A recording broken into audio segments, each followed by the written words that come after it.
makita ang mga kapatid sa buong Pilipinas. Marami po kaming natutunan at ramdam po namin yung kagalakan na makasama ang mga kapatid sa iba't ibang lugar ng Pilipinas.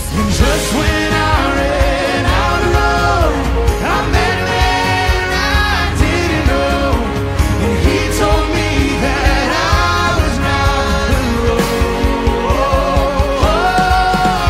He picked me up and turned me around and placed my feet on solid ground. I thank the Master, I thank the Savior, because he healed my heart and changed my name.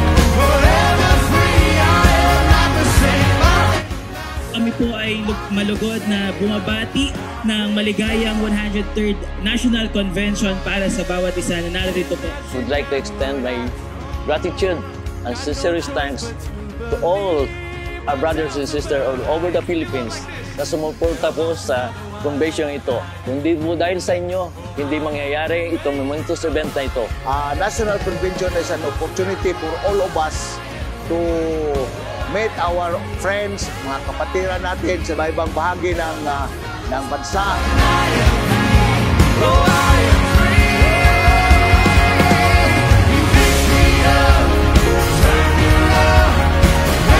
Now is the time, and now is the high time po na dapat nagawin po natin ang pinaka-the best sa Panginoon. Gawin natin ang nararapat para sa ating paglilingkod sa Diyos.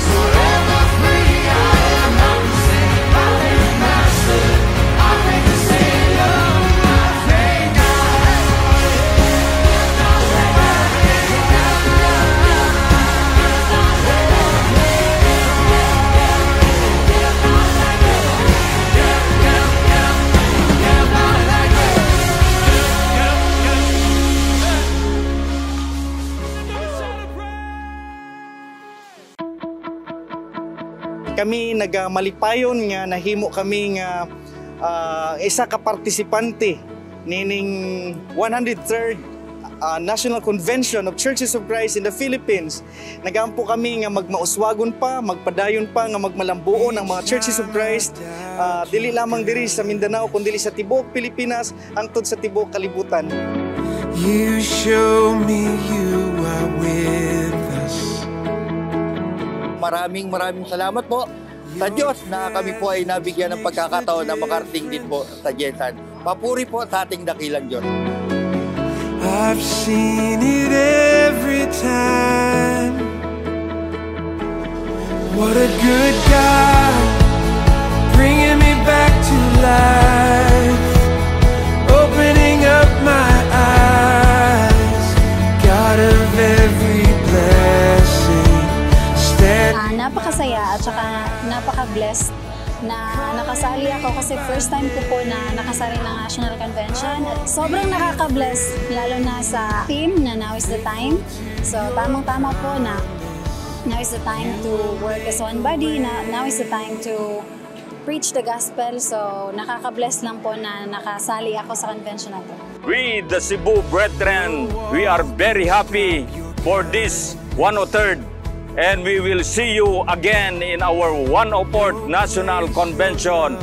Mabuhay ang Churches of Christ. Mabuhay. Thank you everyone and thank you for this privilege na may paabot mo namin ang aming pasasalamat sa lahat ng mga kapatiran na dumalo. No wall can stop your kindness. No place your love won't find. Praise God sa mga taong ginamit niya for the CACD, Exicom, and the local churches ng Jensan to make this occasion a success. This is a strong bonding sa lahat ng mga kapatiran. What a good God, bringing me back to life, opening up my eyes, God of every blessing, standing by my side, calling me by name. I won't be afraid, faithful to your promise, you will make a way. Ng Diyos, salamat po sa gabing gabing ito, na wala niyo po ipinakulob sa amin ang tagumpay po ng malaking gawaing ito. Sa loob po ng 3 araw, Panginoon, iyo pong pinutyabayan ang bawat isa sa amin at nagiging matagumpay po ang gawaing ito. I've seen it every time. I've seen it every time.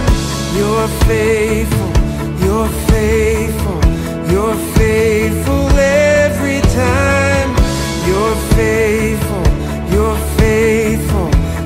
faithful every time. I've seen it.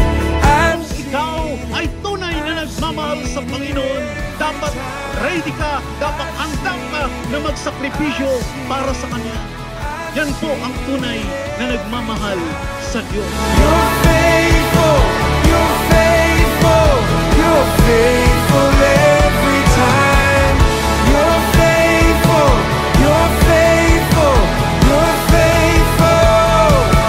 Oh, yeah, you're faithful. You're faithful. Mabuhay ang ating Panginoon, mabuhay ang Iglesia ni Cristo, mabuhay ang Churches of Christ sa buong Pilipinas.